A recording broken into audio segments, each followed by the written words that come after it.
आपण पाहत आहात स्वराज्य न्यूज. सत्य हेच जे तुमच्या समोर.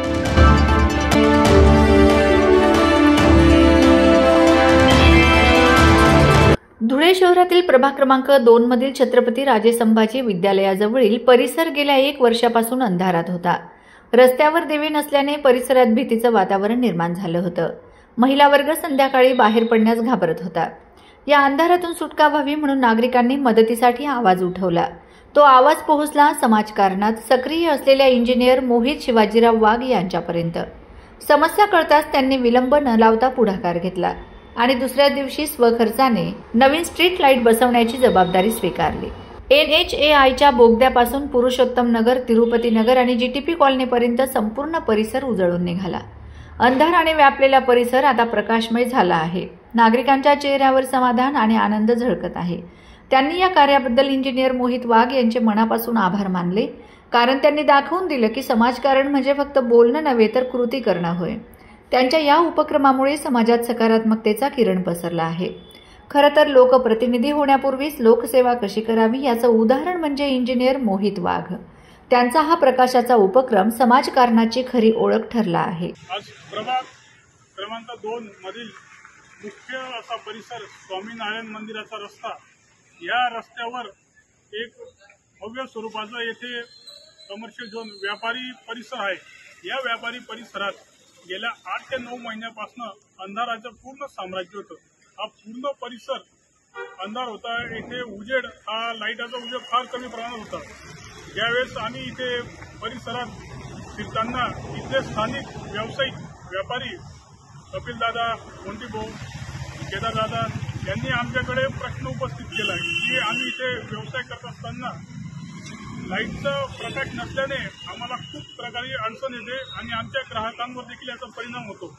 या सर्व गोष्टींचा अनुभव करता आपल्या अभ्यास करता आम्ही या परिसरात आमच्या स्वखर्चाने येथे मोठे फ्लडलाईट, स्ट्रीट लाईट लावून दिले आणि या परिसरात हा पूर्ण परिसर प्रकाशमय केला. आम्ही व्यावसायिक, आमच्या एरियामध्ये पूर्णपणे अंधार होता. आम्ही सर्व व्यापाऱ्यांनी मोहित वाघ यांना कळवले व त्यांनी या परिसरामध्ये फ्लडलाईट लावून दिले व आता हा पूर्ण परिसर चांगला झाला आहे. मी मोहित वाघ यांना कळवले आणि यांनी लाईट सामान करून दिले. परिसराला अंधाराने खूप छान प्रकाश पडतो लागतो. धुळे महानगरपालिकेतील भ्रष्टाचार आणि अपयशावर अखेर पडदा. गेली रे गेली, टक्केवारीवाली बाई गेली. धुळेकरांनी आज मनमुराद जल्लोष साजरा केला. महानगरपालिकेच्या प्रवेशद्वारावर शिवसैनिकांनी डब वाजवत, फटाके फोडत, घोषणाबाजी करत भ्रष्टाचारी आयुक्तांच्या बदलीचं स्वागत केलं. 2 वर्षापासून शहरात खड्ड्यांचे साम्राज्य, कचऱ्याचे ढीग आणि घाणीचा दुर्गंध हेच प्रशासनाचं वास्तव बनलं होतं. पावसात शहर पाण्याखाली आणि भ्रष्टाचार मात्र डोक्यावर. धुळेकरांच्या संयमाचा शेवट झाला होता. LED लाईटसाठी कोट्यावधींचा खर्च झाला, पण शहर मात्र अंधारातच राहिलं. कोट्यावधी खर्चून उभारलेली उद्यानं कोरडी पडली. स्वच्छतेसाठी मंजूर झालेल्या निविदा फक्त टक्केवारीचा खेळ ठरला. रस्ते, नाले, विकास कामं सगळं काही कागदावरच उजळलं, पण प्रत्यक्षात धुळेकर मात्र हाल सोसत राहिले. अखेर या सगळ्याला कंटाळून आज धुळेकर रस्त्यावर उतरलेत. शिवसेनेच्या पदाधिकाऱ्यांनी आयुक्तांच्या बदलीचा जल्लोष करत भ्रष्टाचार मुक्त धुळे असा नारा दिला. शिवसेनेचे उपजिल्हाप्रमुख नरेंद्र परदेशी, महानगर प्रमुख धीरज पाटील, डॉ. अनिल पाटील, अण्णा फुलपगारे, प्रशांत भामरे, शिवाजी शिरसाळे, आनंद जावडेकर यांच्यासह अनेक शिवसैनिक या आंदोलनात सहभागी झालेत. शिवसैनिकांचा इशारा स्पष्ट. यापुढे धुळे महानगरपालिकेत भ्रष्टाचार सहन केला जाणार नाही. कोणी लुटण्याचा प्रयत्न केला तर शिवसैनिक शांत बसणार नाहीत.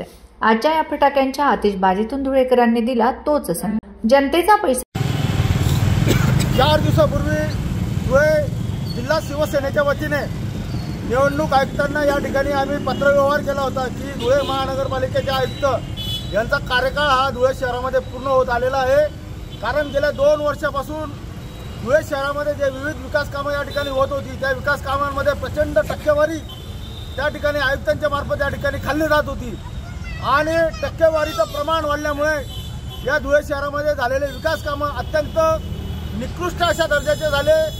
पावसाळा 4 महिन्यानंतर आज ऑक्टोबर महिन्यापर्यंत तो लांबला. कदाचित तो नोव्हेंबर महिन्यापर्यंत सुद्धा लांबण्याची शक्यता आहे. अवकाळी पावसामध्ये या धुळे शहराचे संपूर्ण रस्ते वाहून जातील की काय अशी भीती आज निर्माण झालेली आहे। आज धुळे शहरामधले अर्ध्याच्या वरचे रस्ते हे खड्डेमय झालेले आहेत। रस्त्यावरती ठिकठिकाणी कचऱ्याचे ढिगारे उभे राहिलेले आहेत। या संदर्भामध्ये शिवसेना उद्धव बाळासाहेब ठाकरे पक्षाचं दररोज आंदोलन या ठिकाणी सुरू आहे।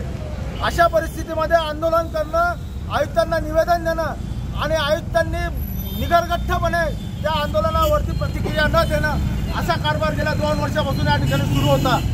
राज्य शासनातले काही महत्त्वाचे मंत्री असतील, राज्य शासनाचे काही प्रतिनिधी असतील, ते या आयुक्तांना ते पाठीशी घालण्याचं काम करत होते। नगर रचना विभागाचे काही अधिकारी असतील, त्या आयुक्तांना मलिदा, त्या अधिकाऱ्यांना मलिदा देऊन ही बाई गेल्या 2 वर्षापासून या ठिकाणी बसलेली होती। पंढरपूर हे त्यांचं मूळ गाव असल्याचं आयुक्त मोठ्या अभिमानाने या ठिकाणी सांगत होते। पण आज या ठिकाणी आम्ही जे आंदोलन करायला आलेलो आहोत ते या ठिकाणच्या भ्रष्टाचारी आयुक्ताच्या विरोधामध्ये आम्ही करायला आलेलो आहोत। पंढरपुरी म्हैस सगळीकडे प्रसिद्ध आहे। पंढरपुरी म्हैस हिला खायला चारा जास्त लागतो पण ती दूध कमी देते। तोच प्रकार नेमका धुळेकरांच्या बाबतीमध्ये या ठिकाणी झाला। या पंढरपुरी आयुक्ताने या ठिकाणी धुळेकरांचा मलिदा, टक्केवारी रूपी मलिदा या ठिकाणी प्रचंड प्रमाणामध्ये खाल्ला, पण त्याच्या अगेन्स्ट ज्याला आपण म्हणतो त्याचा मोबदला म्हणून या धुळेकरांना काहीच दिलं नाही। आज धुळेकर जनता या ठिकाणी शिव्या देते आहे। रस्त्यावरती कचऱ्याचे ढीग पडलेले आहेत, ठिकठिकाणी खड्डे पडलेले आहेत, कर्मचारी काम करत नाही आहे। या ठिकाणचे ठेकेदार जे आहेत ते ठेकेदार सुद्धा वैतागलेले आहेत, कारण की 35-40% ठेकेदारांना त्या ठिकाणी टक्केवारी द्यावी लागते। अशा परिस्थितीमध्ये धुळे शहराचे आमदार सुद्धा हतबल या ठिकाणी झालेले आहेत आणि म्हणून आज या ठिकाणी शिवसेनेच्या वतीने आम्ही या ठिकाणी जल्लोष साजरा करतोय आणि येणाऱ्या आयुक्तांना आम्ही या ठिकाणी इशारा देतोय की खबरदार, धुळे महानगरपालिकेचे आपण जर सूत्र स्वीकारत असाल तर या शहरामध्ये भ्रष्टाचार आणि टक्केवारी येणाऱ्या काळामध्ये या ठिकाणी कदापिही स्वीकार केली जाणार नाही। धुळे जिल्ह्यातील निजामपूर पोलिसांनी आणखी एक यशस्वी कारवाई केली आहे। साल्टेक गावच्या शिवारात गेल अँड टोनार्डो सोलर कंपनीच्या परिसरातून कॉपर केबल चोरी झाल्याची घटना घडली होती। ही घटना 31 ऑक्टोबर रोजी रात्री 10:30च्या सुमारास घडली। या प्रकरणी निजामपूर पोलीस स्टेशनमध्ये गुन्हा दाखल करण्यात आला होता। पोलीस तपासादरम्यान 5 आरोपींचा सहभाग असल्याचं निष्पन्न झालंय।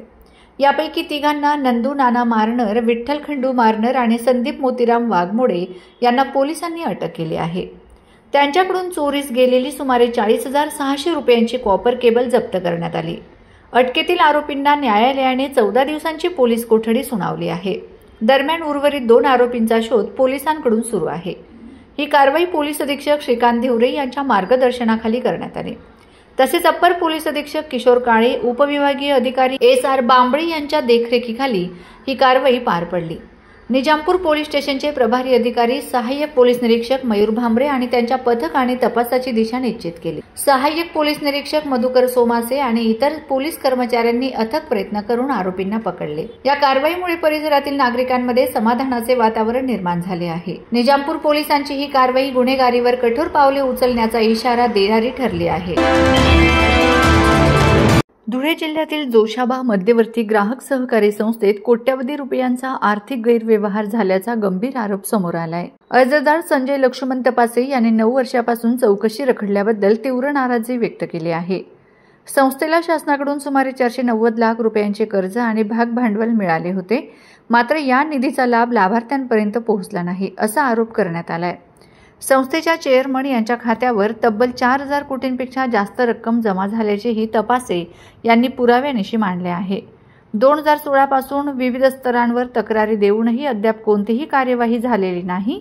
मुख्यमंत्री आणि समाज कल्याण मंत्र्यांकडे निवेदन देत तातडीने चौकशी करून दोषींवर गुन्हा दाखल करण्याची मागणी करण्यात आली आहे। अर्जदारांनी सांगितले की 2017 मध्ये संस्थेच्या पॉली हाऊसला लागलेल्या आगीत कोट्यवधींचे नुकसान झाले, मात्र तपास अजूनही रखडलेला आहे। त्यांनी या आगीतही गैरव्यवहाराचा संशय व्यक्त केला आहे। लेखापरीक्षकांनी मात्र ही तक्रार अपुऱ्या माहितीनुसार आणि वैयक्तिक कारणातून करण्यात आल्याचा अहवाल दिला आहे। या पार्श्वभूमीवर या प्रकरणाची सखोल आणि निष्पक्ष चौकशी करण्याची मागणी पुन्हा एकदा जोर धरत आहे। गेल्या 10 वर्षापासून मला जोशाबामध्ये 100 कोटीचा भ्रष्टाचार झालेला आहे। तरी मुख्यमंत्रीला मी ऑनलाईन तक्रारी पाठवून सध्या संबंधित अधिकाऱ्यांकडं मनोज चौधरी यांना न्याय मागण्यासाठी जोशोबा अनेक दिवसापासून निवेदन देऊन सुद्धा भ्रष्टाचार आळा घातलेला नाही आहे। तरी लवकरात लवकर मुख्यमंत्र्यांनी हा घोटाळा बाहेर काढण्यात यावा। न्याय नाही मिळाला तर मी मुख्यमंत्र्यांच्या दालनाजवळ उपोषणाला जाऊन बसेन अशी विनंती करतो मी। विखरण येथे द्वारकाधीश भगवान यात्रा उत्सवात महाप्रसाद भंडारा। शिंदखेडा तालुक्यातील विखरण देवाचे येथे द्वारकाधीश भगवान यात्रा उत्सवाचे औचित्य साधून महाप्रसाद भंडाऱ्याचे आयोजन करण्यात आले। द्वारकाधीश भगवान मंदिराच्या आवारात आयोजित या महाप्रसाद कार्यक्रमास विखरण पंचक्रोशीतील हजारो भाविक भक्तांनी उपस्थित राहून प्रसादाचा लाभ घेतला। हा महाप्रसाद कार्यक्रम रघुनाथ उत्तम पाटील यांचे पिताश्री कैलासवासी उत्तम पाटील व मातोश्री शांताबाई पाटील यांच्या स्मरणार्थ आयोजित करण्यात आला होता। या भंडाऱ्याचे आयोजन रघुनाथ उत्तम पाटील, झुलाल उत्तम पाटील, हिलाल उत्तम पाटील, रविकिरण रघुनाथ पाटील, राहुल देव रघुनाथ पाटील यांच्या स्वेच्छा सहभागातून पार पडले।